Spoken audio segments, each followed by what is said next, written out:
Hello guys! Hello mga ka-YouTube! Ngayon magluluto po tayo ng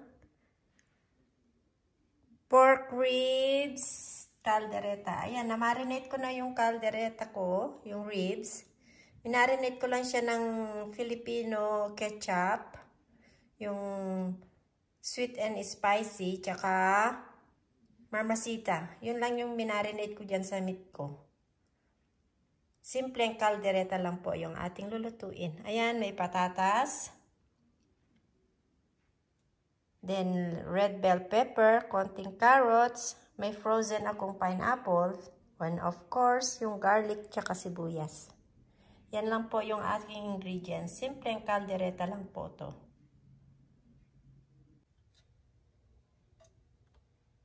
Hi guys! Magluluto po tayo ngayon ng caldereta. Painit muna tayo ng mantika para igigisa muna natin yung ating bell pepper, carrots, tsaka potato. Siya nga pala, shout out sa lahat ng aking mga silent viewers, sa aking mga ka-YouTubers, sa mga nagfa-follow sa aking mga videos. Maraming salamat po sa panonood sa aking mga video at sa mga suporta po ninyo. Maraming salamat po. Ngayon, mainit na po yung ating mantika, ay uunahin ko munang igisa yung aking red bell pepper.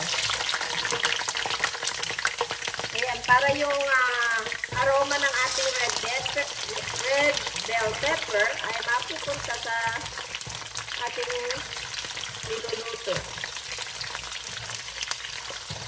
Para yung bango niya ay mapapasa sa carrots, sa potato, at saka mapunta na rin sa oil. Panggisa natin mamaya sa ating pork ribs caldereta. Lagyan din natin ng konting asin para may lasa yung ating pepper mamaya pag ilagay natin. Saka black pepper din, ground black pepper. Yan. Yan, gisa lang natin. Yan. Luto na siya. Pwede na siya manguin.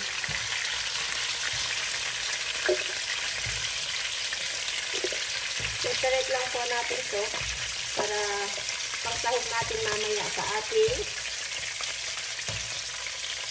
pork ribs caldereta. Simple caldereta lang po yung ating lulutuin kasi ito yung klase ng caldereta na gusto ng mga anak kong kainin. Ayaw nila masyado yung mas complicated na caldereta. Then, sunod natin igisa yung carrots. Then, sabay na natin itong i-dry up ko na patatas para maano yung tubig niya.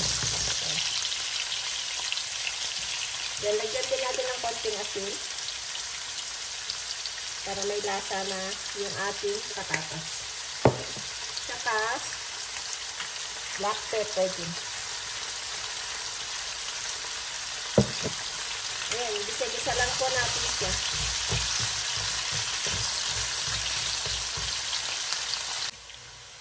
Ngayon po, ready to set aside na po natin yung ating patatas. Luto na po siya. Tatanggalin lang po natin yung ating patatas.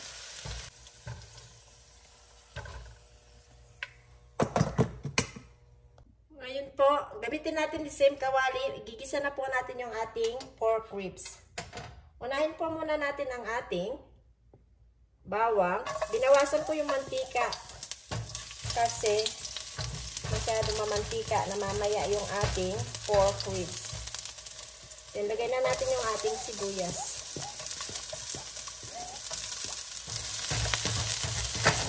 Then, gigisa lang po natin hanggang mag-golden brown yung ating sibuyas tsaka bawang. Ngayon po, golden brown na yung ating sibuyas tsaka bawang. So, ilalagay na po natin yung na-marinate natin na pork ribs.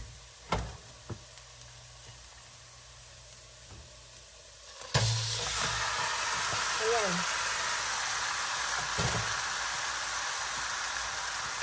Then, halo-haluin lang po natin para hindi dumikit yung ating kawali.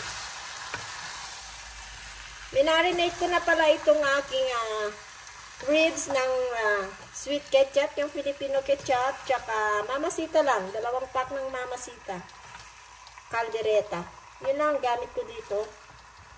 Nung minarinate ko, ni-cure ko muna sa fridge namin ng 2 nights, and then ni-frozen ko siya. Kaya malasang-malasa itong ating pork ribs caldereta. Then, dinifrost ko siya bago ko siya iluluto. Yan, then, palambutin lang po natin. Huwag muna natin tubigan. Igigisa lang muna natin. Gisa-gisa lang muna. Check po natin yung ating ribs. Yung ating caldereta. Yan, haluin lang po natin.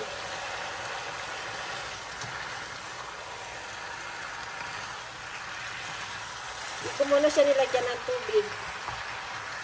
Gisa-gisa muna natin siya.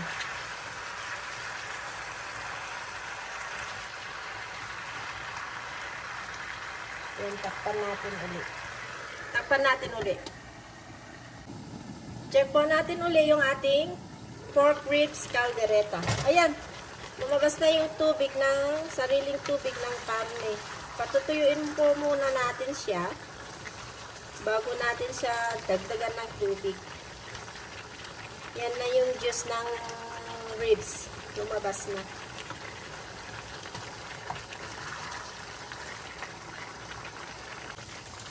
Hi guys, ito. Medyo natuyo-tuyo na yung ating pork ribs caldereta. Pinatuyo ko muna yung sarili niyang sauce from the meat. Bago ko siya lalagyan ng tubig. Ayan, medyo dumikit na yung ano niya kasi nalapot yung sauce niya. Kaya, nagdagan ko na siya ng water.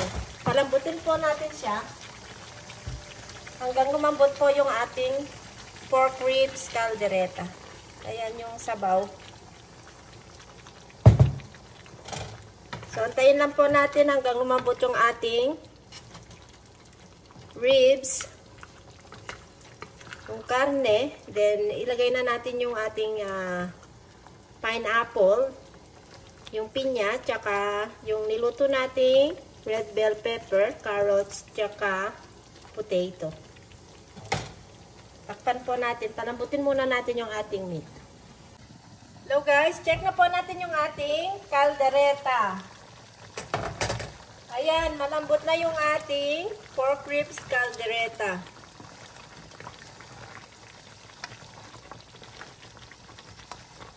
Malapot na yung sauce niya.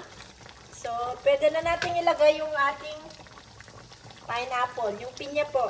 Ito po yung frozen. Yung tira po to kasi kaya ni-frozen ko para hindi masira. Ayan. At pwede na rin natin ilagay yung ating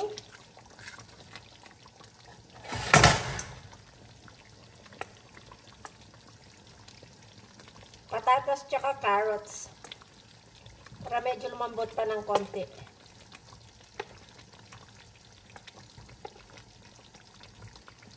Last na natin ilagay yung bell pepper.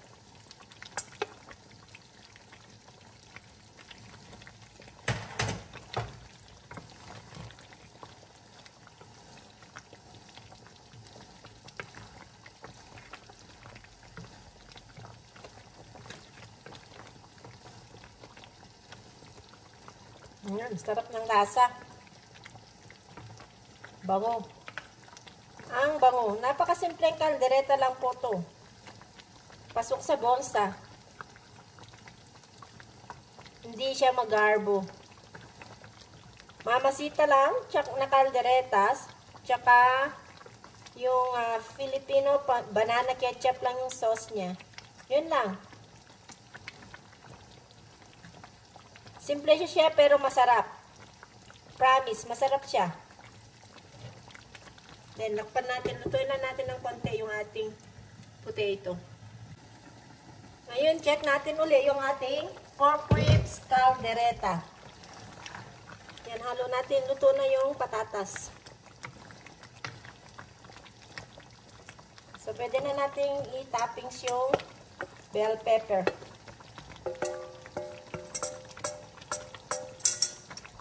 Ayan guys. Luto na yung ating pork ribs caldereta. Simpleng caldereta lang po to, pero masarap siya. Pasok sa bolsa at napakadaling lutuin.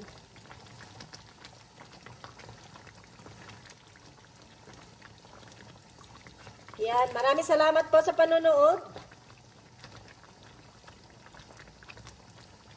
At please don't forget to subscribe on my channel